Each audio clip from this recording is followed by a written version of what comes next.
Hello student, स्वागत है आप सभी का एक बार फिर से हमारे इस यूट्यूब चैनल में जिसका नाम है परीक्षार्थी क्लास 12।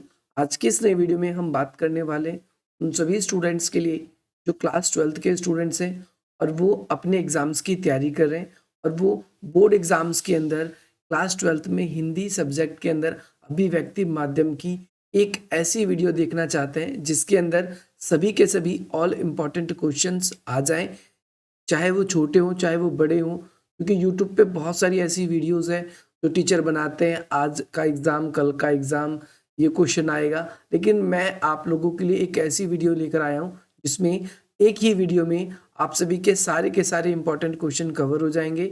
चाहे वो एमसीक्यू की बात हो जाए, चाहे वो आप सभी के 4-4 नंबर के क्वेश्चंस की बात हो जाए। तो चलिए ज़्यादा देर ना करते हुए आज की अपनी इस वीडियो को हम स्टार्ट करते हैं। सबसे फर्स्ट क्वेश्चन जो है आपकी स्क्रीन पर आ चुका है और ये आप देख सकते हो बोर्ड परीक्षा में पूछे जाने वाले प्रश्न है। सबसे पहले अंकों का स्वरूप जो है वो 1 अंक से शुरू होगा, वो 4 अंक तक आपका जाएगा। तो चलिए स्टार्ट करते हैं। सबसे पहले आपका प्रिंट माध्यम या फिर मुद्रित माध्यम है।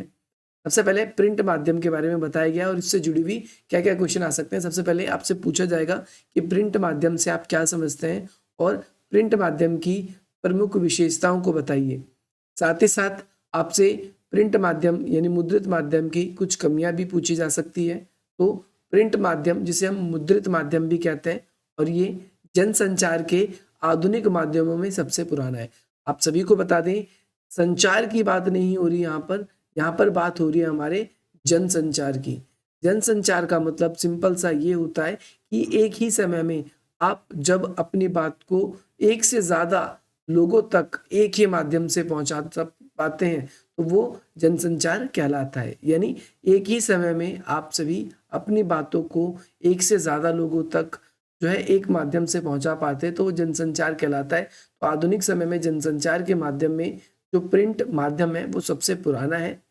लेकिन मुद्रण की शुरुआत आपसे पूछी जा सकती है किस देश में हुई थी, तो आपको इसका उत्तर बोलना है चीन में।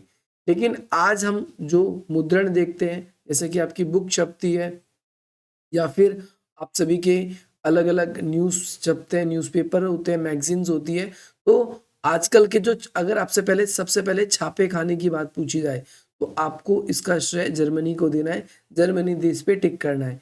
लेकिन अगर आपसे ये क्वेश्चन पूछा जाए कि मुद्रण का आविष्कार किस देश में हुआ था, आप इसका उत्तर क्या बोलोगे? चीन बोलोगे। दोनों अलग अलग बातें हैं। अगर आपसे मुद्रण पूछा जाए तो आप चीन लिखेंगे उत्तर, और अगर आपसे पूछा जाए छापे खाने का सबसे पहले किस देश में आविष्कार हुआ तो आप जर्मनी उत्तर देंगे। इसके साथ साथ आपको याद रखना है, जर्मनी में गुटेनबर्ग नाम का एक समुदाय था जिसके द्वारा क्या किया गया? छापे खाने का आविष्कार किया गया। आप भारत में रहते हैं तो आपसे पेपर में भारत के बारे में भी पूछा जा सकता है कि भाई भारत में सबसे पहला छापा खाना कब, किसके द्वारा और कहाँ पर खोला गया। तो ध्यान रखना है, भारत में सबसे पहला छापा खाना पुर्तगालियों द्वारा 1556 में गोवा में खोला गया था। और सबसे पहले छापे खाने का आविष्कार या फिर जो छापे खाने से जो पुस्तकें छपी उसका मूल उद्देश्य क्या था? तो वो मूल उद्देश्य धर्म का प्रचार करना था। और उसमें धर्म से लिखी हुई जो पुस्तक थी, सबसे पहले जो पुस्तक जो छपी थी, बाइबल छपी थी जिसकी 150 प्रतियां छपी थी। आई होप आपने क्लास 11th में हिस्ट्री में ये पढ़ा था, नहीं पढ़ा था तो आपको भी पता चल गया। अब आपसे अगले क्वेश्चन की बात करते हैं, भाई प्रिंट माध्यम या मुद्रित माध्यम जो है इसकी क्या क्या विशेषता है? तो इसकी कई सारी विशेषताएं। नंबर 1, सबसे पहली बात, हम अपनी रुचि और इच्छा अनुसार इसमें धीरे धीरे पढ़ सकते हैं। जैसे आपके पास कोई भी प्रिंटेड बुक है, न्यूज़पेपर है, आपका पहला पेज पढ़ने का मन नहीं कर रहा, आप दूसरा पेज पढ़िए। आपको पहला पार्ट पढ़ने का मन नहीं कर रहा, आप दूसरा पार्ट पढ़िए, लेकिन आप इसे अपनी इच्छा अनुसार पढ़ सकते हैं। दूसरी बात, पढ़ते पढ़ते कहीं भी रुक कर आप सोच विचार कर सकते हो। रेडियो में ऐसा नहीं होता, सीरियल वाइज चलेगा, आप कहीं पर भी रुक नहीं सकते। अगर आप रुके तो वो अगली बात बोलकर निकल जाएगा। तीसरी बात, इसे बार बार पढ़ा जा सकता है, यानी जो प्रिंट माध्यम यानी जो आपके पास बुक्स हैगी या जो न्यूज़पेपर्स है उसे आप बार बार पढ़ सकते हैं। और इसमें बताया गया चौथी विशेषता, इसमें पढ़ने की शुरुआत किसी भी पृष्ठ से की जा सकती है, यानी हम किसी भी पृष्ठ से इसको पढ़ना शुरू कर सकते हैं और इसे लंबे समय तक सुरक्षित भी रख सकते हैं और साथ ही साथ अपनी इच्छा अनुसार इसे प्रयुक्त कर सकते हैं या फिर किसी और को, अगर हमने पढ़ लिया है तो हम किसी और को भी उसे दे सकते हैं। जैसा कि आजकल आप देखते हो क्लास 12th में आ चुके हो आप, तो आपने देखा होगा बहुत सारे स्टूडेंट्स ऐसे होंगे जो सेकेंड हैंड बुक्स को पढ़ते हैं। तो जब जो बच्चे पास आउट कर चुके होते हैं तो इन प्रिंट माध्यम की बुकों का लाभ उठा पाते हैं।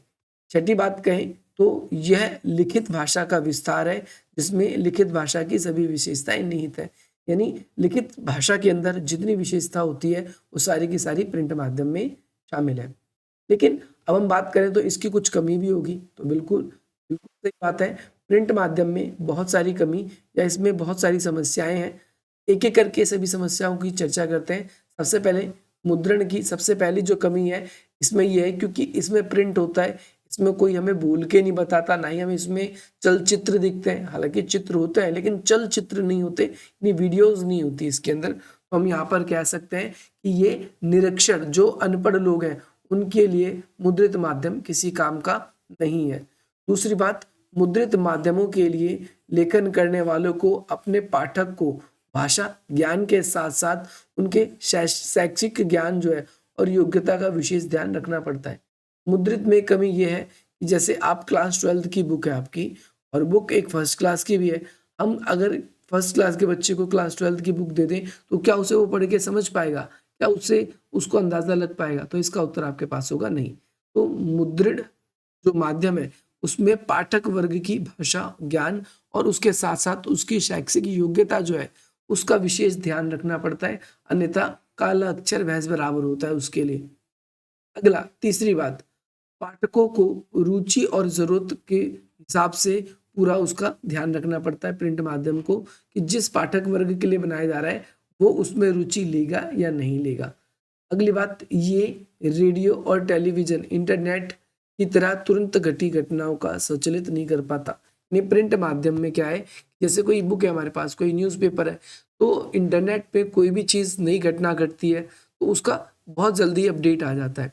लेकिन हम देखते हैं जो मुद्रण है उसके अंदर ये सारी चीज़ें देखने को नहीं मिलती।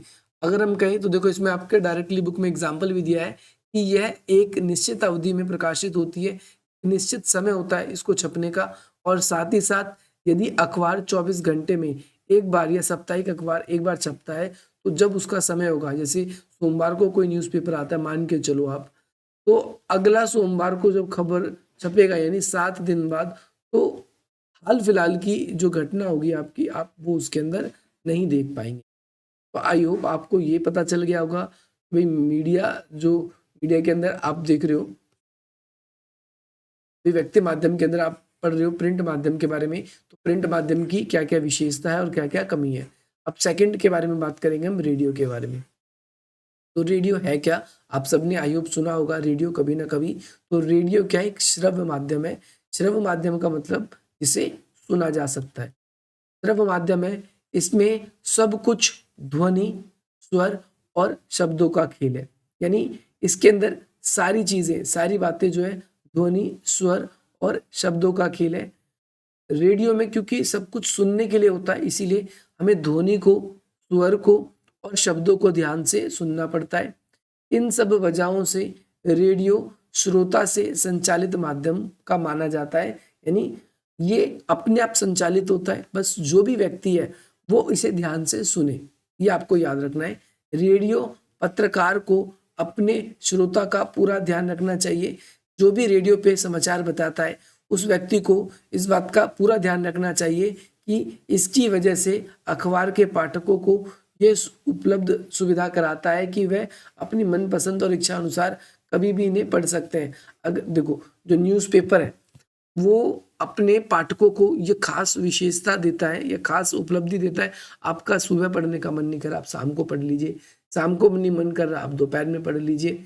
लेकिन साथ ही साथ में अगर हम ये भी देखें कि भाई रेडियो है दूसरी तरफ, तो रेडियो का जितने बजे कोई भी प्रचारण होता है या कोई भी प्रसारण होता है, कोई भी शो दिखाया जाता है, दिखाए तो नहीं, बोला जाता है उसमें, वो निश्चित समय पे ही होगा। अगर आपने मिस कर दिया तो आप उसे दोबारा नहीं सुन सकते।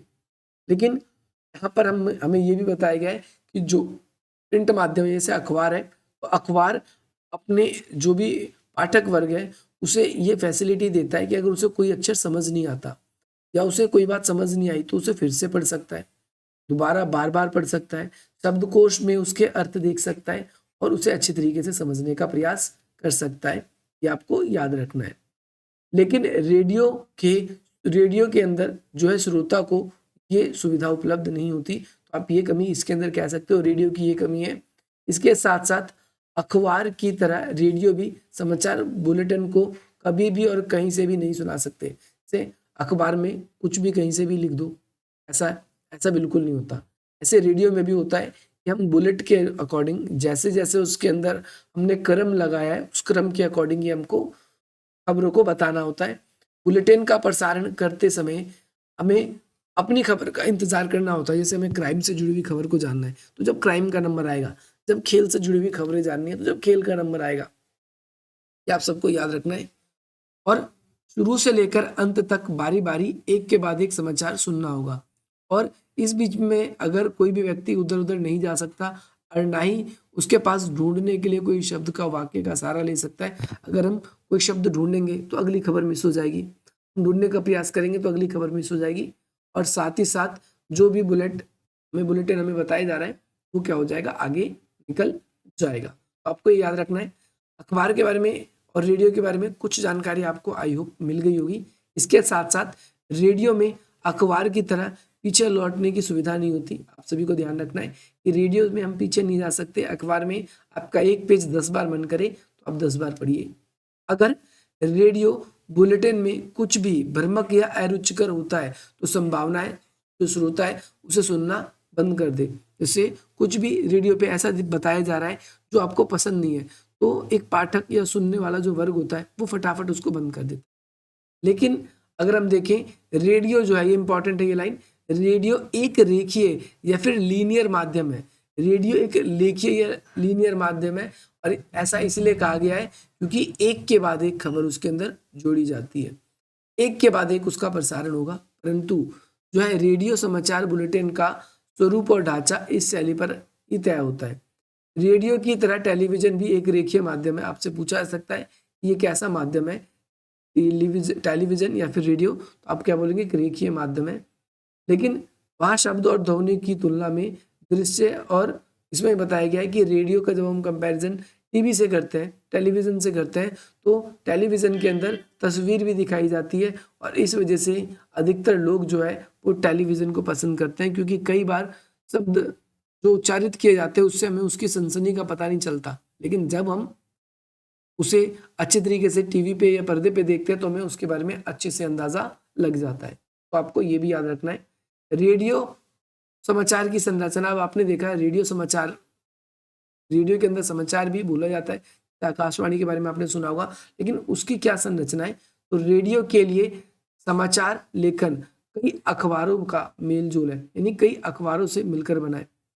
जैसे आप देखोगे अखबार जो होता है उसके अंदर कई तरीके के अलग अलग तरह के पेज होते हैं जिसमें अलग अलग विषय से संबंधित जानकारी होती है, लेकिन रेडियो में ऐसा नहीं होता।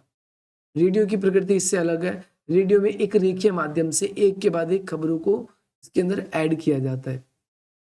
अगली चीज, रेडियो समाचार की संरचना अखबार या टीवी की तरह उल्टा पिरामिड शैली पर आधारित होती है। यानी समाचार की अगर आपसे कोई भी बात पूछ रहा है, रेडियो समाचार की जो शैली है वो कैसी है, तो आप क्या बोलोगे, उल्टा पिरामिड शैली है। और अगर आपसे पूछे कौन सा माध्यम है, तो एक रेखीय माध्यम है। आपको ये ध्यान रखना है, चाहे आप किसी भी माध्यम के लिए समाचार लिख रहे हो, समाचार लेखन में सबसे प्रचलित, प्रभावी और लोकप्रिय ढंग जो होती है उल्टा पिरामिड शैली होती है। तो ध्यान रखना है, चाहे आप न्यूज़ के लिए न्यूज़ जो है अखबार में लिख रहे हो, चाहे आप रेडियो में लिख रहे हो, आपके लिए समाचार लिखने की जो शैली है वो कैसी रहेगी, वो उल्टा पिरामिड शैली ही रहने वाली है। सभी तरह के जनसंचार के माध्यमों में यानी सबसे अधिक 90% खबर जो है या जो स्टोरीज है इस शैली में होती है, यानी 90% जो खबरें होती है वो उल्टा पिरामिड शैली में ही होती है। तो हमको इस चीज़ का ध्यान रखना है। रेडियो के लिए समाचार लेखन संबंधित कुछ बुनियादी बातें। सबसे पहली बात, तो रेडियो में जो हम समाचार लिखते हैं तो हमें ये ध्यान रखना चाहिए, कुछ खास बातें हैं। सबसे पहला, साफ सुथरी और टाइप्ड कॉपी। रेडियो समाचार कानों के लिए यानी सुनने के लिए होता है। रेडियो में जो भी हम समाचार सुनते हैं उसको हम देख तो नहीं सकते, उसको हम पढ़ तो नहीं सकते, हमें बस सुनना होता है।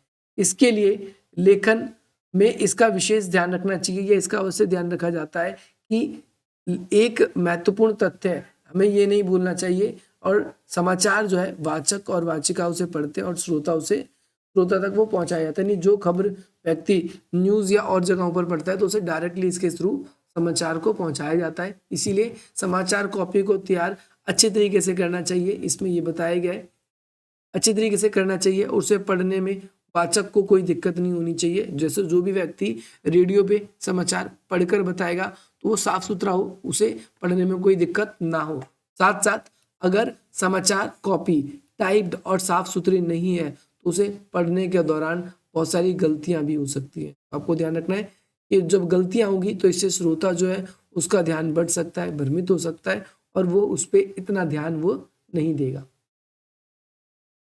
नेक्स्ट है, अब इसके अंदर बताया गया है अब भाई हम अपने रेडियो समाचार को बेहतर कैसे बना सकते हैं। अगर क्वेश्चन ये बनता है तो आप इसका आंसर इस तरीके से लिखेंगे कि भाई प्रसारण के लिए तैयार किया जा रहा समाचार कॉपी को कंप्यूटर पर ट्रिपल स्पेस में टाइप किया जाना चाहिए। यानी कैसे लिखना चाहिए, ट्रिपल स्पेस में लिखना चाहिए और कॉपी के दोनों ओर पर्याप्त हाशिए छोड़ने चाहिए। जैसे मार्जिन यहाँ पर भी आप छोड़ रहे हो, देख रहे हो, और यहाँ पर भी मार्जिन, तो इसे हाशिया बोलते हैं। तो दोनों तरफ मार्जिन छोड़ना है। एक लाइन में ज़्यादा से ज़्यादा 12 से 13 शब्द होने चाहिए। पंक्ति के आखिरी में कोई आधा विभाजित शब्द नहीं होना चाहिए। जैसे आप एक बार अपने आंसर लिखते हो तो ऐसे लिखते हो, तो आपको लिखना है विभाजन, विभा लिख दिया, फिर डॉट लगाते हो ऐसे, और फिर अगली लाइन में आप नीचे जन लिखते हो, विभाजन। तो ऐसा कोई आधा शब्द विभाजित नहीं होना चाहिए। अगली बात, पृष्ठ के आखिर में कोई लाइन अधूरी भी नहीं रहनी चाहिए, लाइन आपको पूरी करनी है। और समाचार कॉपी में ऐसे जटिल उच्चारण और ऐसे मुश्किल शब्दों का हमें उपयोग नहीं करना चाहिए जो हमें दिक्कत हो जाए या फिर जिन्हें पढ़ने और बोलने में समस्या हो जाए, जिससे जुबान लड़खड़ा जाए, ऐसा भी बिल्कुल नहीं होना चाहिए। अब हम जनसंचार के माध्यम में तीसरा माध्यम डिस्कस कर रहे हैं, टेलीविजन के बारे में। इंपॉर्टेंट है, एक के बारे में आपको पेपर में क्वेश्चन जरूर आई होप देखने को मिल सकता है। सबसे पहले टेलीविजन एक तो दृश्य यानी देखने वाला माध्यम है और साथ साथ श्रव्य यानी सुनने वाला माध्यम भी है। इसकी महत्वता इसलिए ज्यादा है क्योंकि इसे हम देख सकते हैं। कहने की जरूरत नहीं है कि टेलीविजन में देखने और सुनने दोनों का माध्यम होता है। इसके लिए समाचार या आलेख जो है स्क्रिप्ट लिखते समय इस बात का हमें खास ध्यान रखने की जरूरत होती है कि जो भी व्यक्ति इस स्क्रिप्ट को पढ़ेगा और उसको पर्दे पर अपना किरदार निभाना है। बैठकर जैसे मैं भी बिना कैमरा लगाए आप सभी को ये चीज़ पढ़ा रहा हूँ तो मेरे लिए काफ़ी आसान है, लेकिन जब कोई लोग मुझे घूरते हैं, देखते हैं, मुझे अपनी बॉडी लैंग्वेज का भी ध्यान रखना होता है, कहीं ऐसा ना हो कि कोई मेरा मजाक उड़ाए। ठीक उसी प्रकार से टेलीविज़न जो है उसके अंदर जब कोई नाटक या कोई शो प्रसारित किया जाता है तो उसमें विशेष ध्यान देने की जरूरत होती है, क्योंकि जो लोग उसे देखेंगे तो उनका क्या किया जा सकता है, मजाक भी उड़ाया जा सकता है। पहली बात, हमारे शब्द जो है पर्दे पर दिखने वाले दृश्य के अनुकूल हो। ऐसा नहीं हो कि पर्दे पे जो दिखाया जाना है, एक्टिंग जिस हिसाब की है वो तो हुई नहीं है और हमारे शब्द कुछ और ही बोल रहे हैं, वो कुछ और ही हो रहा है। ऐसा नहीं होना चाहिए। दूसरा, टेलीविजन लेखन प्रिंट और रेडियो दोनों माध्यम से काफ़ी अलग है। आपको क्या याद रखना है, टेलीविजन लेखन और प्रिंट माध्यम दोनों एक दूसरे से काफ़ी अलग है। इसमें कम से कम शब्दों में ज़्यादा से ज़्यादा खबर बताने की कला आप में होनी चाहिए। जैसे कम से कम शब्दों में मैं आपको अच्छे तरीके से समझाने का प्रयास करूं। अगली चीज़, टीवी के लिए खबरों के लेखन में बुनियादी शर्त यह है कि दृश्य यानी कैमरे की से लिए गए शॉट्स जिनके आधार पर खबर बुनी जाती है। अगर शॉट्स जो है आसमान के हैं तो हम आसमान में बात करेंगे, समंदर में नहीं। यानी जिस चीज़ की भी टीवी के अंदर शॉट्स होंगे वो हमें उसी के बारे में बात करना है, ये आपको याद रखना है। साथ ही साथ आपने ये तो पढ़ ही लिया, टेलीविजन देखने और सुनने दोनों का माध्यम है। तो टेलीविजन समाचार के अंदर कई चरण होते हैं, उसमें से कुछ चरण बताए गए। सबसे पहला चरण है फ्लैश या आपका breaking.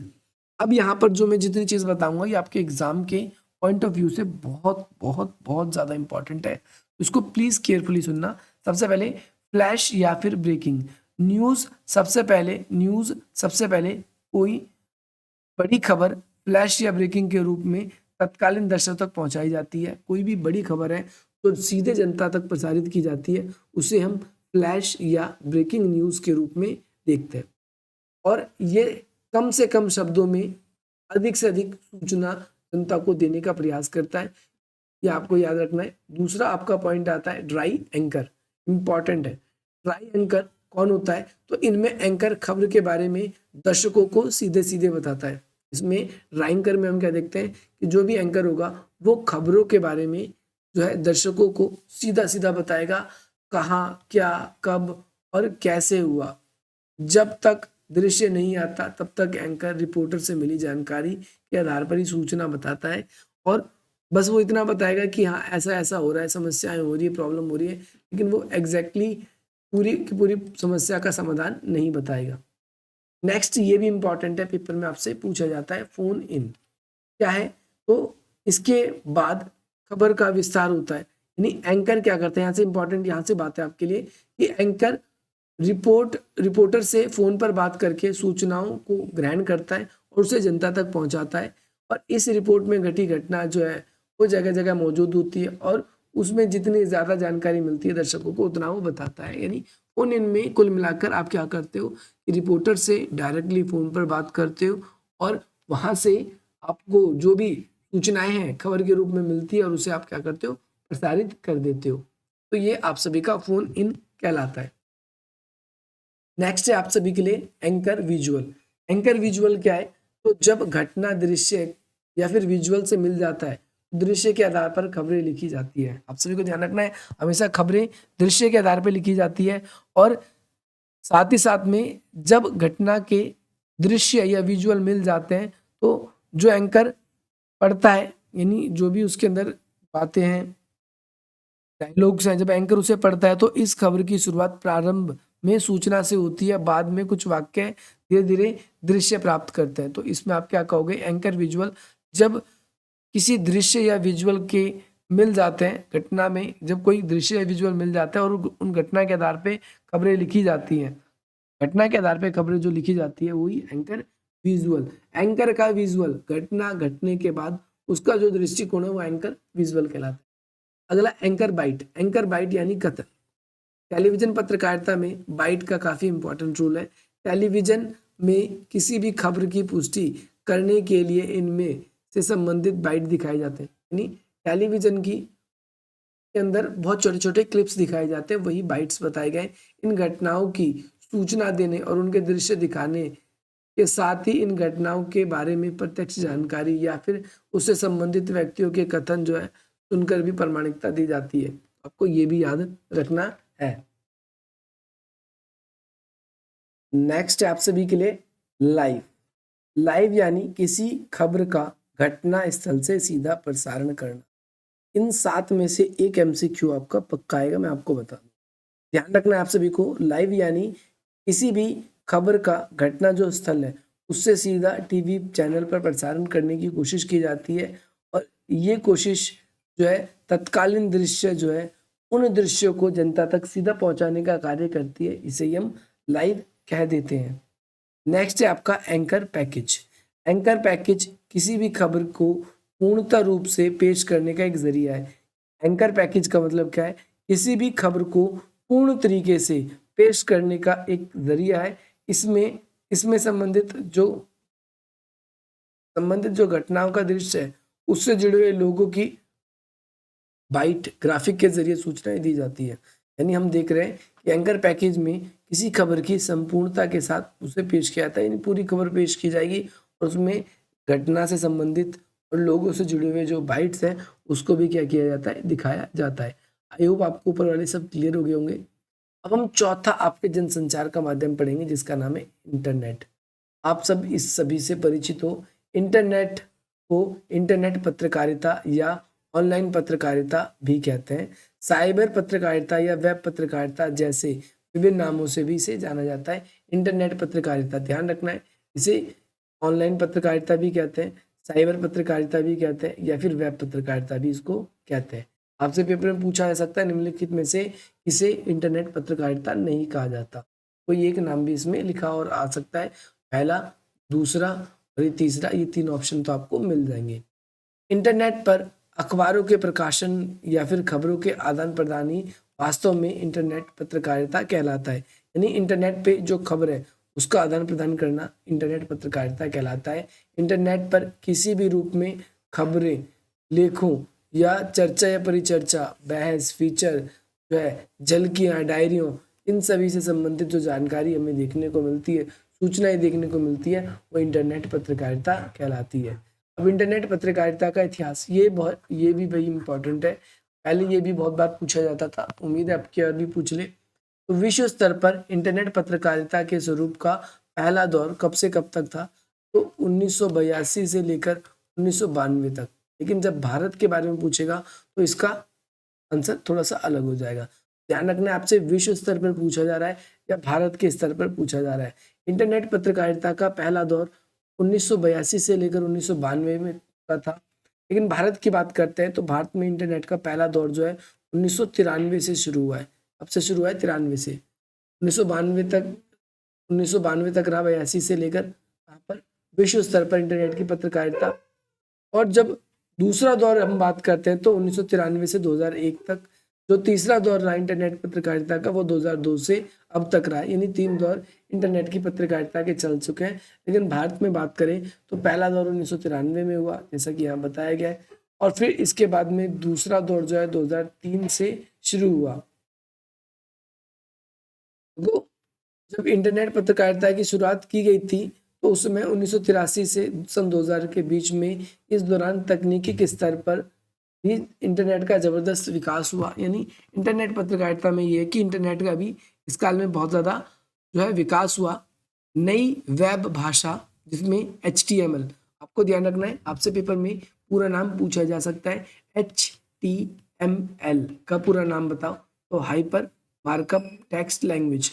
Hyper markup text language जो है, ये आप सभी को ध्यान रखना है। इंटरनेट पर जितने भी वेब डिजाइनिंग की जाती है, इंटरनेट के पेज बनाए जाते हैं, तो कंप्यूटर में HTML होता है आप सभी का, उसी के थ्रू इसको बनाया जाता है। और साथ ही साथ में इंटरनेट मेल आज के ज़माने में इंटरनेट पत्रकारिता के रूप में एक उभर के आया और इसने काफ़ी तेज़ी भी लाई है। इंटरनेट जो है आपका एक्सप्लोरर हो गया, या आपका नेटस्केप नाम का ब्राउज़र है। तो कई सारे ब्राउज़र है जो इंटरनेट के को आगे बढ़ाने में अपनी मुख्य भूमिका निभा रहे हैं।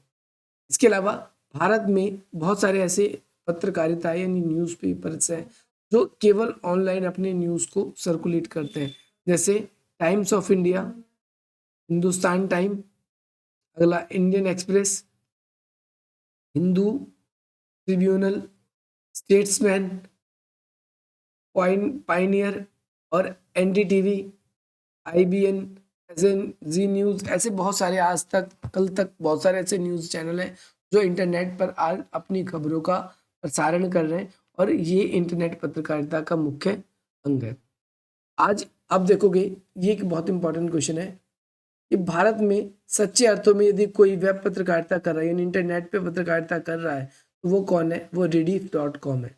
इसके अलावा rediff.com के अलावा आपको ध्यान रखना है इंडिया फ्लो लाइन, एक ये भी नाम याद रखना है, इंडिया फ्लो लाइन, सिफी भी नाम याद रखना है। ये कुछ ऐसी वेबसाइट है जो रिडीफ को भारत में सबसे पहली वेबसाइट कहा जाता है। इसके अलावा कई और वेबसाइट है जो इंटरनेट पर अपनी पत्रकारिता सफलतापूर्वक क्या कर रही है। इसके अलावा के साथ इंटरनेट पत्रकारिता कर रही है वो वेबसाइट पर विशुद्ध पत्रकारिता को शुरू करने का श्रेय जो है वो तहलका.com को जाता है। यानी जो लीक खबरें, झूठी खबरें या ऐसी खबरें, ऐसी बातें जो समाज के अंदर भड़काने का या लोगों को भ्रम में रखने का कार्य करती है, वो तहलका.com के द्वारा आती है। और हिंदी में नेट पत्रकारिता वेब दुनिया के साथ ही शुरू हुई। ध्यान रखना, हिंदी में इंटरनेट पे जो पत्रकारिता है वो किससे शुरू हुई? वेब दुनिया से शुरू हुई। इससे शुरू हुई, वेब दुनिया से शुरू हुई। इसके बाद में भाई आगे चलकर इसे प्रभास साक्षी नाम से शुरू हुआ अखबार। ये अखबार का नेम है जो आगे चल के शुरू हुआ। प्रिंट रूप में ना होकर सिर्फ इंटरनेट पे ही उपलब्ध है। यानी ये जो जितने भी न्यूज़ हमने चर्चा किए ये अधिकतर ऐसे हैं जो केवल इंटरनेट पे ही क्या है, उपलब्ध है। आपको ये भी याद रखना है। एक ये क्वेश्चन भी आप सभी के एग्जाम में बहुत बार पूछा जाता है कि आजकल पत्रकारिता के लिहाज से हिंदी, यहाँ पर नाम ध्यान रखना है, हिंदी का सर्वश्रेष्ठ साइट कौन सा माना जाता है, तो वो बीबीसी है। आपके पेपर में ऐसे भी लिखा आ सकता है या फिर अलग अलग भी ऐसे बीबीसी, तो आपको कंफ्यूज नहीं होना, ये हिंदी की सर्वश्रेष्ठ पत्रकारिता मानी जाती है। अगला क्वेश्चन आपके एग्जाम में पेपर में ये पूछा जा सकता है, इंटरनेट पत्रकारिता मूल सूचनाओं के तत्काल उपलब्ध कराता है, यानी इंटरनेट पे जो भी खबर आप एक जगह से दूसरी जगह भेजते हो वो सूचना तत्काल जल्द ही पहुंच जाती है, परंतु इसके साथ उसके कुछ दुष्परिणाम भी है। उदाहरण सहित बताइए। जैसे जिस तरह हर सिक्के के दो पहलू होते हैं, ठीक उसी प्रकार इंटरनेट जो है उसके भी दो पक्ष। इसके द्वारा इंटरनेट पत्रकारिता में सूचनाएं तत्काल उपलब्ध कराता है, परंतु इसका दूसरा पक्ष उतना ही उजला नहीं है। अनेक इसके दुष्परिणाम है। जैसे सबसे पहला क्या दुष्परिणाम है, यह समाज में अश्लीलता और गंदगी को फैलाने का साधन हो चुका है। पहली बात, कोई चीज वायरल होती है तो बहुत तेजी से वायरल हो जाती है, और कोई चीज नहीं होती तो नहीं होती। दूसरी चीज, इसके कारण जो है युवा अनैतिक कार्यों की ओर आकृष्ट हो रहे हैं। दूसरा परिणाम आपको क्लियर हो गया। तीसरा है, यह दुष्प्रचार का साधन है। आज के ज़माने में इंटरनेट, अधिकतर लोग, क्योंकि सस्ता साधन है तो अधिकतर लोग मनोरंजन की वजह से इंटरनेट से जुड़े हैं, तो ये दुष्प्रचार बहुत जल्दी फैलाता है और ये अत्यंत महंगा साधन है। अभी तो कह रहे थे सस्ता साधन है, महंगा साधन इसीलिए है क्योंकि इंटरनेट तो सस्ता है, लेकिन इंटरनेट जिस डिवाइस में चलेगा, तो कंप्यूटर में या फिर मोबाइल में, तो वो मोबाइल और कंप्यूटर आपके लिए महंगा है। पहले आपको उसको चलाने के लिए एक महंगा सिस्टम खरीदना पड़ेगा। तो अगला क्वेश्चन आपके एग्जाम में पूछा जा सकता है। इसमें पूछा गया है, श्रोता या पाठक को बांध कर रखने की दृष्टि से प्रिंट माध्यम, यानी प्रिंट माध्यम जो है या मुद्रण जो है, रेडियो और टीवी से सबसे अच्छा साधन क्यों माना जाता है? प्रिंट माध्यम अच्छा क्यों माना जाता है? इसके पक्ष और विपक्ष दोनों में तर्क देने। तो सबसे पहले, श्रोता यानी जो सुनने वाले हैं और पाठक को बांध के रखने में जो प्रिंट माध्यम है वो रेडियो और टेलीविजन से जो है सबसे साथ है, यानी साथ की जगह पर ये गलत लिखा हुआ है, अच्छा है। टीवी, इसके पक्ष में देखो कुछ तर्क दिए गए, क्यों? जैसे बताया गया है, टीवी पर समाचार सुनाई देने के अलावा इसे देखा भी जा सकता है, जिससे दर्शक इससे बंधे रहते हैं, सबसे पहली बात। दूसरी बात जो है, सचित्र यानी चित्रों के साथ होता है उसमें प्रसारण, तो इसमें बहुत सारे अधिक तथ्यपरक प्रमाण मिल जाते हैं। जैसे सर्दी की बात हो रही है, आप सोचोगे सर्दी की तो हो रही है, लेकिन कितनी सर्दी, लेकिन बैकग्राउंड में अगर आपने देखा बर्फ है, तो मतलब बहुत सर्दी है। अगर आपने देखा हवाएं चल रही हैं, चीजें उड़ रही हैं, तो वहां पर कम सर्द है। आप इस चीज का अंदाजा लगा सकते हो। इसमें निरीक्षण और जो पढ़े लिखे हैं वो दोनों के दोनों लाभ उठा सकते हैं, ये भी आपको याद रखना है। नेक्स्ट है, इसमें बताया गया है कि कम समय में अधिक समाचार दिखाया जा सकता है, ये भी इम्पोर्टेंट है। समाचार को अलग अलग रुचि ढंग से दर्शाया जा सकता है। अगर आपकी रुचि अलग चीज की है तो आप अलग तरीके से उसको देख सकते हैं, यानी अपनी रुचि के अकॉर्डिंग। जैसे कोई भी वेबसाइट है, तो आप ऑनलाइन न्यूज़ पे पढ़ते हो या ऐप डाउनलोड करते हो कोई न्यूज़ का, उसमें आपसे पूछा जाता है आप किस प्रकार की खबरें देखना पसंद करेंगे, नेशनल, इंटरनेशनल, क्राइम, या फिर आपसे और भी है। पक्ष में तर्क क्या है, टीवी सुनने और देखने का साधन है, लेकिन वो एक महंगा साधन है। दूर दराज या दुर्गम स्थानों पर आज भी इसकी जो पहुंच है वो नहीं है, फ्रीक्वेंसी नहीं मिल पाती, और समाचार सुनने के लिए एक निश्चित समय का इंतजार करना पड़ता है, नहीं सुबह शाम ऐसे न्यूज़ आती है।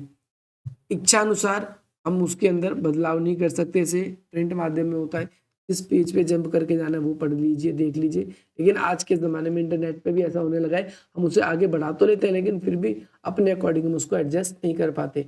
अब इसमें बहुत सारे एमसीक्यूज हैं, मैं एमसीक्यू जितने भी हैं उन सब की अलग से वीडियो बनाऊंगा। एक चैप्टर में दिखा देता हूँ मैं आपको कितने एमसीक्यू हैं, आप एमसीक्यू के हमारे साथ प्रैक्टिस कर सकते हो। लगभग 30 एमसीक्यू आपको एक चैप्टर के अंदर मिलने वाले हैं।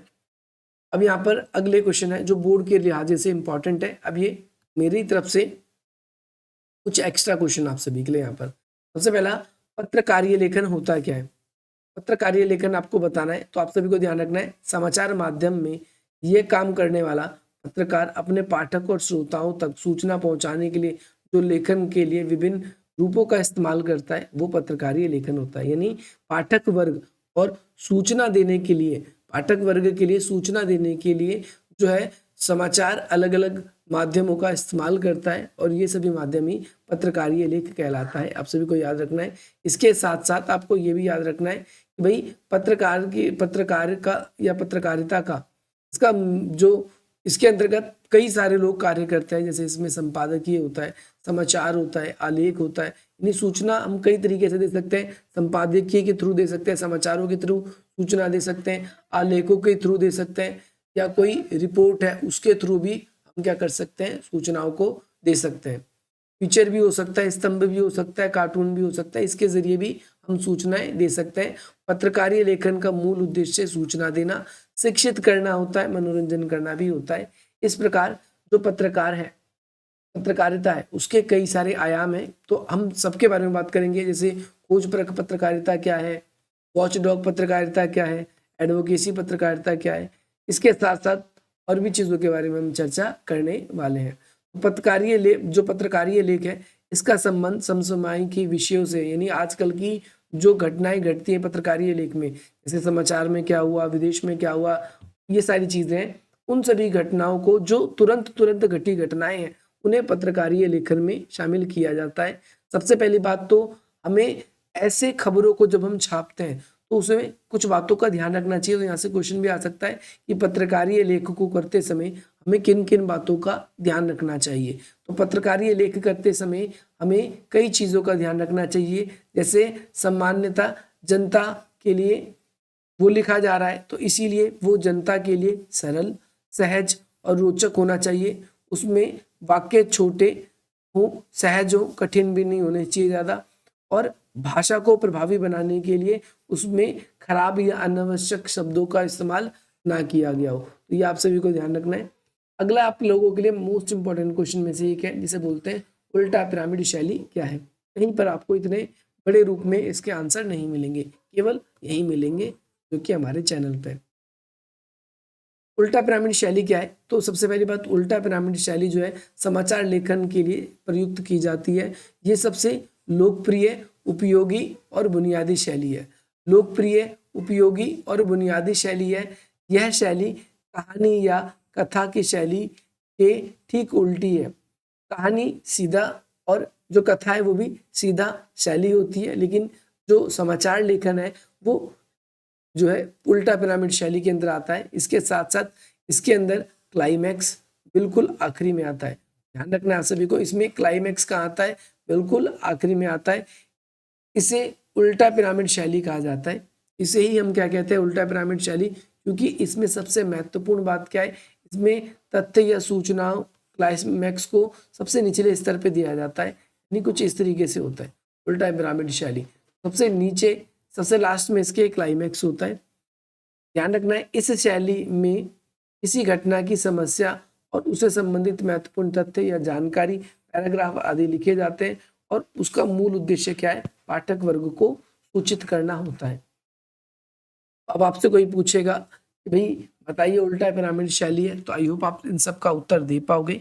अगली चीज, अगला क्वेश्चन आपकी स्क्रीन पर है, इसमें आपसे पूछा गया है समाचार लेखन में 6 आपके ककार क्या है, इसके बारे में बताना है।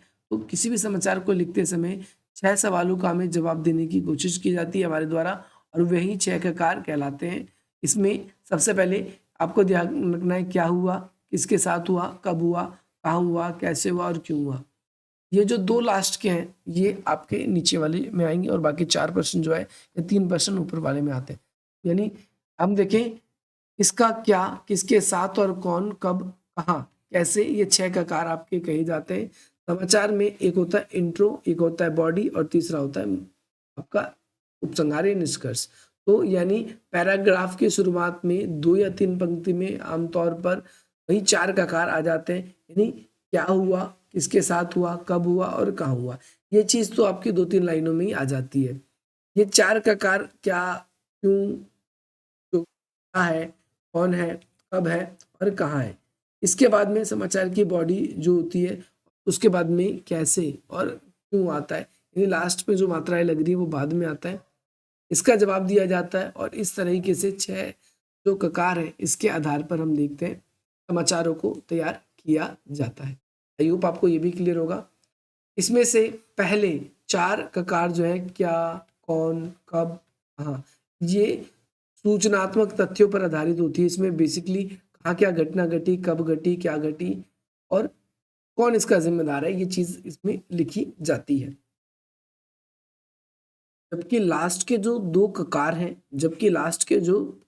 जैसे क्यों और कैसे, ये कैसे होते हैं, विवरणात्मक होते हैं, यानी इसमें डिटेल वर्णन होता है, इसमें डिटेल व्याख्या की जाती है और इसमें विश्लेषणात्मक पहलू भी इस पर जोर दिया जाता है। तो ये इंपॉर्टेंट था आप सभी के लिए। उल्टा पिरामिड शैली पूछा जाए तो भी अब आप इसका आंसर लिख देंगे। इसके साथ साथ अगर आपसे समाचार लेखन के बारे में अगर आपसे 6 ककार पूछा जाए तो वो भी आप उत्तर दे देंगे। और अब आपसे पूछा जाएगा कि जो पत्रकार है वो कितने प्रकार के होते हैं। तो पत्रकार मुख्य रूप से 3 प्रकार के होते हैं। सबसे पहले पूर्णकालिक पत्रकार होते हैं, अंशकालिक पत्रकार होते हैं और फ्रीलांसर या स्वतंत्र पत्रकार होते हैं।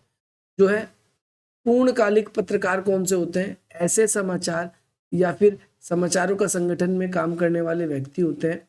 ऐसे समाचार संगठन में काम करने वाला व्यक्ति जो कि एक नियमित वेतन भोगी होता है, यानी उसकी एक सैलरी फिक्स होती है और वो पूर्ण काल में, यानी जितना जो उसका पेमेंट किया जाता है उसको मंथली, और वो मंथली वहां पर कार्य करता है, कर्मचारी की तरह होता है, उसे पूर्णकालिक कहते हैं। दूसरे नंबर पे आप सभी का आता है, पहले नंबर पे था, अब दूसरे नंबर पे आएगा अंशकालिक पत्रकार। किसी भी समाचार संगठन के लिए निश्चित मानदेय पर काम करने वाला पत्रकार, यानी जो भी व्यक्ति पत्रकार के रूप में काम कर रहा है वो आंशिक है। आंशिक मतलब उसके घंटे निर्धारण होते हैं और इस हिसाब से उसको पैसे दिए जाते हैं, वो अंशकालिक पत्रकार कहलाता है। तीसरे नंबर पे स्वतंत्र या फ्रीलांसर पत्रकार, ये वो पत्रकार होता है जो किसी भी अखबार से संबंध नहीं रखता, केवल उसको उसके कार्य करने के आधार पर अलग अलग अखबारों के द्वारा उसे सैलरी दी जाती है। जैसे मेरे पास कोई खबर है और मैं किसी न्यूज़ चैनल को बेच रहा हूँ, वो अपनी इच्छा अनुसार मुझे पेमेंट करेंगे और मैं किसी के यहाँ पर काम नहीं कर रहा, मैं उनके लिए भी कर सकता हूँ, दूसरे के लिए भी कर सकता हूँ। लेकिन जो पूर्णकालिक और अंशकालिक पत्रकार है वो किसी न किसी न्यूज़पेपर में, समाचार संगठन में कार्य करता है और उनके घंटों के हिसाब से उनको सैलरी दी जाती है। अगला पत्रकारीय लेखन क्या है, ये आपको, ये भी इंपॉर्टेंट है, आपको याद रखना है। पत्रकारीय लेखन क्या है, तो अखबार या अन्य समाचार माध्यमों में काम करने वाले पत्रकार अपने पाठकों, दर्शकों और श्रोता तक सूचना पहुंचाने के लिए लेखों के विभिन्न माध्यमों का इस्तेमाल करते हैं। आप कहोगे पत्रकारीय लेखन का मतलब ये है कि जो समाचार है, अखबार है या फिर अन्य समाचार के साधन है, वो क्या करते हैं, अपने पाठक वर्गों के तक सूचना पहुंचाने के लिए अलग अलग रूपों का इस्तेमाल करते हैं। इसे ही पत्रकारीय लेखन कहते हैं। आपको ये क्लियर होना चाहिए। नेक्स्ट क्वेश्चन है, फीचर क्या है, ये भी इंपॉर्टेंट क्वेश्चन है। तो फीचर क्या है, एक सुव्यवस्थित, सृजनात्मक और आत्मनिष्ठ लेखन है जिसका उद्देश्य पाठक वर्ग को सूचना देना, शिक्षित करना और उसका मनोरंजन करना होता है। सबसे पहली चीज ये याद रखना है। दूसरा, फीचर लेखन का जो कार्य है उसका अगर हम देखें तो उसका कोई निश्चित फॉर्मूला नहीं होता फीचर लिखने का। फीचर लेखन की जो शैली है काफी हद तक कथात्मक शैली होती है। आपसे पूछा जा सकता है फीचर लेखन जो है वो किस शैली में लिखा जाता है, वो एक कथात्मक शैली है और एक अच्छे और रोचक फीचर के साथ फोटो, रेखांकन, ग्राफिक्स, ये सारी चीजें होती हैं। उसमें फोटो भी होगी, रेखांकन भी होगा, ग्राफिक्स भी होगी, आपको याद रखना है। इसके अलावा फीचर किसी भी विषय का या कुछ भी उसका विषय हो सकता है। हल्के फुल्के विषयों को लेकर भी गंभीर विषय पर, मुद्दे पर लिखा जा सकता है। अब देखो प्रमुख फीचरों के नाम, कौन कौन से फीचर के प्रकार है एक तरीके से, तो यहाँ पर फीचर के प्रमुख प्रकार के नाम। सबसे पहले फीचर अनेक प्रकार के, यानी कई प्रकार के होते हैं। जैसे समाचार बैकग्राउंड पहला हो गया। दूसरा, खोज परक फीचर। तीसरा, साक्षात्कार फीचर। अगला, जीवन शैली फीचर। अगला, रूप रूपात्मक फीचर। अगला है आपका व्यक्ति चरित्र फीचर और यात्रा फीचर और विश्लेषणात्मक फीचर। तो यहाँ पर बहुत तरीके के फीचर आपने इसमें देखे। अगला क्वेश्चन आप सभी के लिए ये है कि आलेख से आप क्या समझते हैं। क्वेश्चन ये है, तो आलेख को परिभाषित करते हुए उसके सार्थक गुण बताइए। नहीं, आलेख के क्या क्या गुण होते हैं। तो आलेख वास्तव में लेख का ही प्रतिरूप होते हैं, नहीं लेख की तरह ही होते हैं आलेख भी, और ये आकार में लेख से थोड़ा सा बड़ा होता है। कई बार इसे निबंध भी मान लिया जाता है, जो कि उचित भी है। तो ध्यान रखना है कि लेख को कई बार निबंध भी मान लिया जाता है और लेख में सामान्यतः किसी एक विषय के विचार होते हैं। लेख के अंदर किसी भी एक विषय के क्या होते हैं, विचार होते हैं।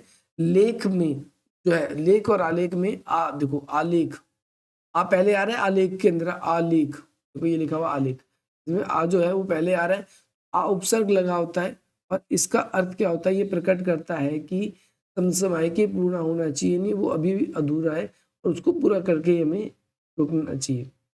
आलेख्य गद्य की वह विधा है जो एक विषय पर जो है हमेशा समसमाय के विचार यानी आजकल के विचार जो है कि ये भी पाठक वर्ग को सूचित ही करता है, तो आप सभी को ध्यान रखना है। अब यहाँ पर सार्थक आलेख के कुछ गुण बताएंगे। नहीं, एक अच्छा जो है आलेख कैसे बनता है, उसमें सबसे पहली बात तो एक अच्छा आलेख वो होगा जिसमें नवीनता या ताजगी होगी। पुरानी खबरों को बार बार छापोगे, आलेख आपका कोई नहीं देखेगा।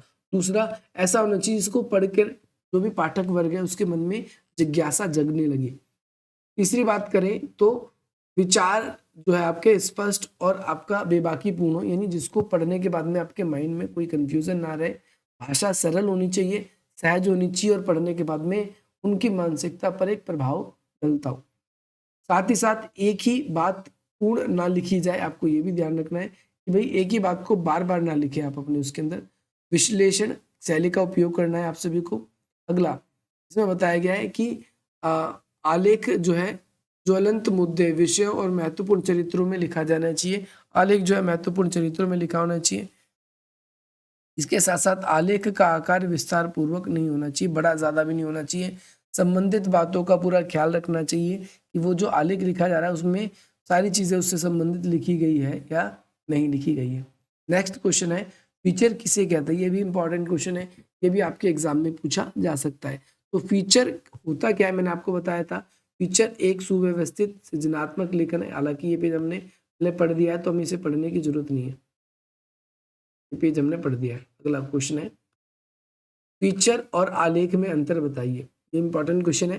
तो फीचर और आलेख में जो है वो निम्नलिखित अंतर है। पहली बात तो फीचर किसी भी रोचक विषय को मनोरंजन ढंग से लिखा जा सकता है और एक विशेष लेख होता है ये मनोरंजक ढंग से लिखा या रोचक ढंग से लिखा जा सकता है। और एक विशिष्ट लेख होता है ये मनोरंजन ढंग से तथ्यों को प्रस्तुत करने की कला है। यानी जो भी आप लेख लिख रहे हो उसे मनोरंजक पूर्व लिखा जाए ताकि पढ़ने वाला उसको पढ़ने के बाद में अच्छे तरीके से समझे और उसे मनोरंजन भी लगे। जबकि आलेख गंभीर अध्ययन है, गंभीर विषयों पर लिखा जाता है और उसमें प्रामाणिकता जो है वो जरूर होनी चाहिए। लेकिन फीचर में क्या है, मनोरंजन की वजह से लिखा जाता है तो उसमें प्रामाणिकता का ज्यादा महत्व नहीं है। दूसरा, फीचर विषय से संबंधित व्यक्तिगत अनुभूतियों के आधार पर लेख लिखे होते हैं।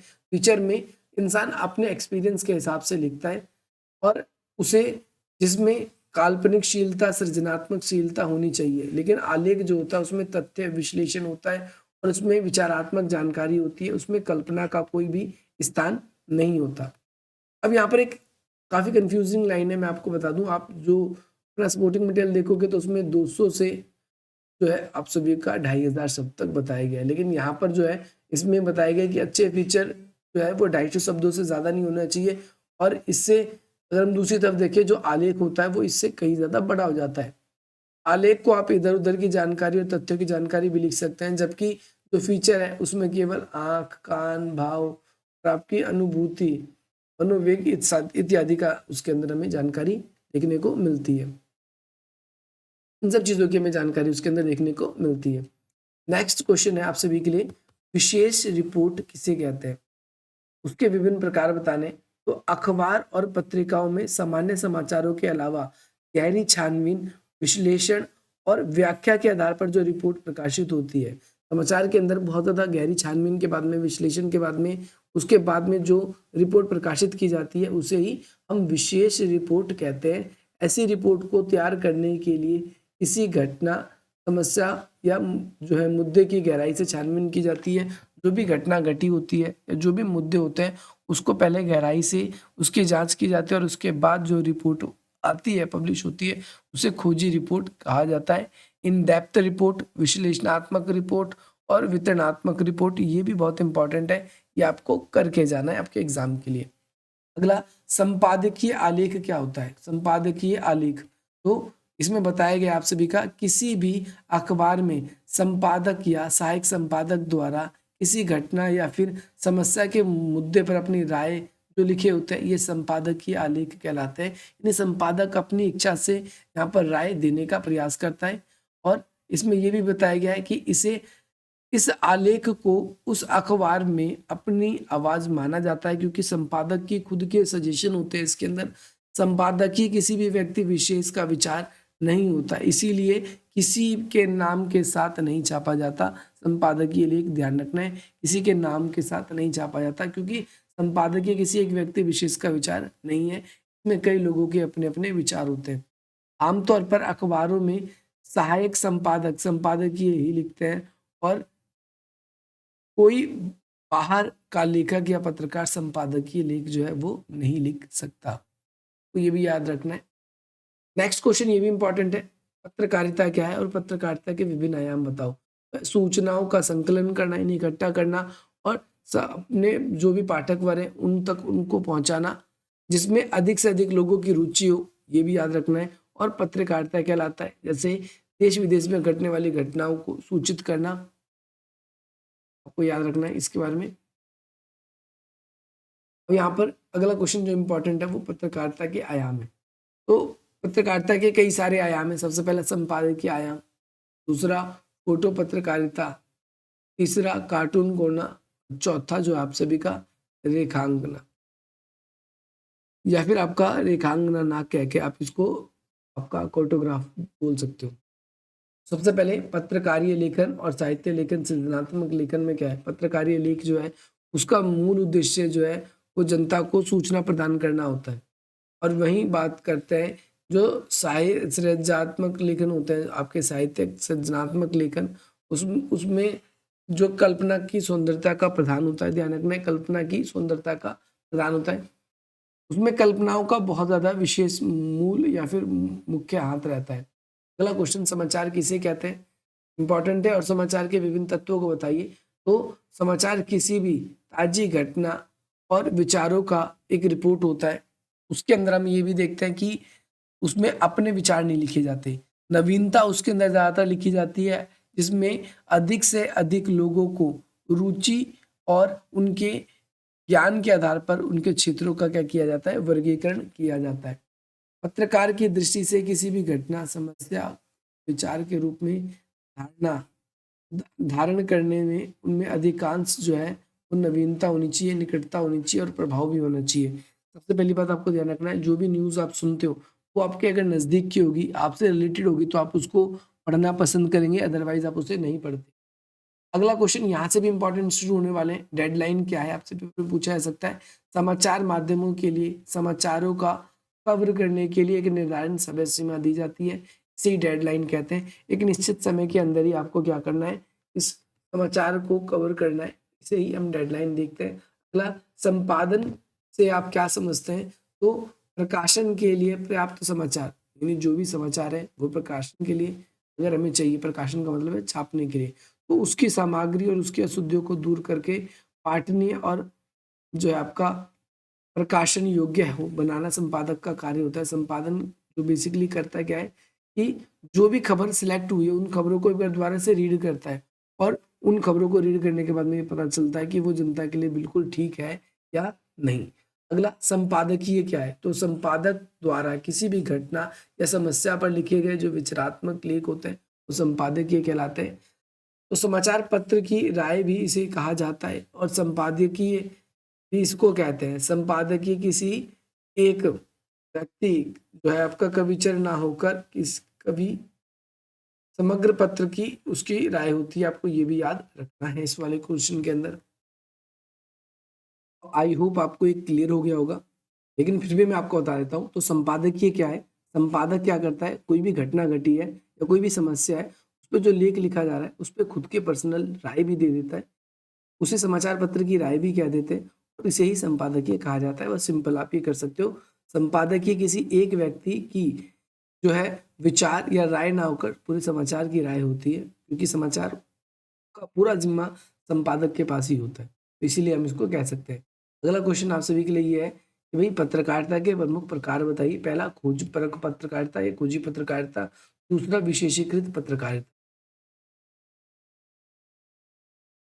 तीसरे नंबर पे अगर हम बात करेंगे तो वॉचडॉग पत्रकारिता, एडवोकेसी पत्रकारिता, वित्त पत्रकारिता या फिर पेज 3 पत्रकारिता। तो ये भी इम्पोर्टेंट है आप सभी के लिए। सबसे पहला खोजी पत्रकारिता क्या है, तो यहाँ पर बताया है जिसे आमतौर पर सार्वजनिक महत्व के मामलों जैसे भ्रष्टाचार, अनियमितताओं, गड़बड़ी, इनकी छानबीन करके जो सच है सामने लाने की कोशिश की जाती है, इसे खोजी पत्रकारिता या फिर स्टिंग ऑपरेशन भी कहा जाता है। ध्यान रखना है आप सभी को, स्टिंग ऑपरेशन या फिर खोजी पत्रकारिता एक ही है। जब सार्वजनिक महत्व के जुड़े हुए मामले होते हैं और उनकी गड़बड़ी, अनियमितता पर्दाफाश करने की कोशिश की जाती है तो या गहराई से छानबीन की जाती है, तो इसे ही हम क्या कहते हैं, खोजी पत्रकारिता।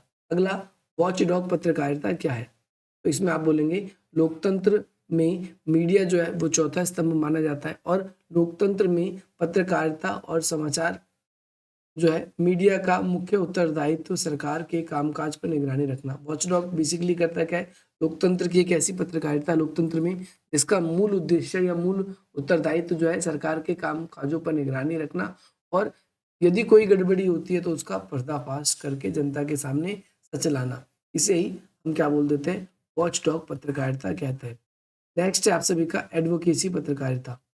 वही इस पत्रकारिता के हम ये भी कहते हैं कि किसी खास मुद्दे या विचार पर जनता जो है जनमत बनाने के लिए अभियान चलाने की कोशिश करती है कि हमें ऐसा करना चाहिए या नहीं करना चाहिए। तो ऐसा करने के लिए विभिन्न प्रकार के जो जनमत है उसको लाने का कोशिश किया जाता है। अगला क्वेश्चन है आप सभी का, वित्त पत्रकारिता क्या है, तो पाठकों को लुभाने के लिए कई बार झूठी अफवाहें, आरोप प्रति आरोप, प्रेम संबंध की बातें, ये सारी की सारी सनसनी होती है जो समाचार में काफी तेजी से फैल जाती है, इसे ही पत्रकारिता कहते हैं। अगला है आपका पेज 3 क्या है, तो पेज 3 पत्रकारिता के अंदर ऐसी पत्रकारिता है जिसमें फैशन, अमीर की पार्टी, महफिल और जो जाने माने लोगों के निजी जीवन के बारे में बताया जाता है, जिसे पेज 3 कहा जाता है। नेक्स्ट क्वेश्चन है वैकल्पिक पत्रकारिता क्या है, तो मुख्य धारा के अंदर मीडिया जब से स्थापित हुआ है उसे वैकल्पिक को सामने लाने के अनुकूल सूच से उभरा है। कोई भी चीज है जिसको लेकर लोगों के मन में कोई धारणा है तो उसको बदलने को लेकर एक अलग ही बात इसके अंदर हमें बताई जाती है। विशेषीकृत पत्रकारिता क्या है, अगला आप याद करना चाहो तो ये याद करो। तो इसमें डायरेक्टली बताया गया है कि जो विशेषीकृत पत्रकारिता है उसके प्रमुख क्षेत्र का उल्लेख कीजिए। तो विशेषीकृत पत्रकारिता जो है जानकारी देते हुए उसका विश्लेषण करने की पूरी आज़ादी देता है हमें, जानकारी के साथ साथ उसे विश्लेषण का अध्ययन करने का पूरी की पूरी हमें अधिकार देता है। इसके साथ साथ बताया गया इसके प्रमुख क्षेत्र कौन कौन से हैं, जो विशेषीकृत पत्रकारिता यानी किन किन विषयों पर पत्रकार लिखता है। तो संसदीय पत्रकारिता होती है, न्यायपालिका होती है, आर्थिक होती है, खेल पत्रकारिता होती है, विज्ञान विकास होती है, अपराध होती है, फैशन वाली भी होती है। तो अलग अलग तरीके की पत्रकारिता होती है। अब इसके बाद में सारे के सारे एमसीक्यू में आप लोगों को कल कराऊंगा। आई होप आपको ये भी क्लियर हो गया होगा। और लगभग वीडियो बनाते बनाते मुझे आपके 1 घंटा होने वाला है और इस 1 घंटे में मैंने आप सभी को काफ़ी हद तक अभिव्यक्ति माध्यम को पढ़ाने का कोशिश किया। अगली जो वीडियो आप सभी के लिए बनेगी वो पार्ट 2 बनेगी, जिसके अंदर हम और आपके बचे हुए जो चैप्टर है अभिव्यक्ति माध्यम के या जहाँ से आपके क्वेश्चन बन सकते हैं उन सभी को हम डिस्कस करेंगे। अगर आपको ये वीडियो पसंद आई हो तो आप इस वीडियो को लाइक करें, अधिक से अधिक मित्रों तक शेयर करें और हमारे इस चैनल को सब्सक्राइब करें। बाकी मिलते हैं हम आप सभी से अपनी अगली वीडियो में।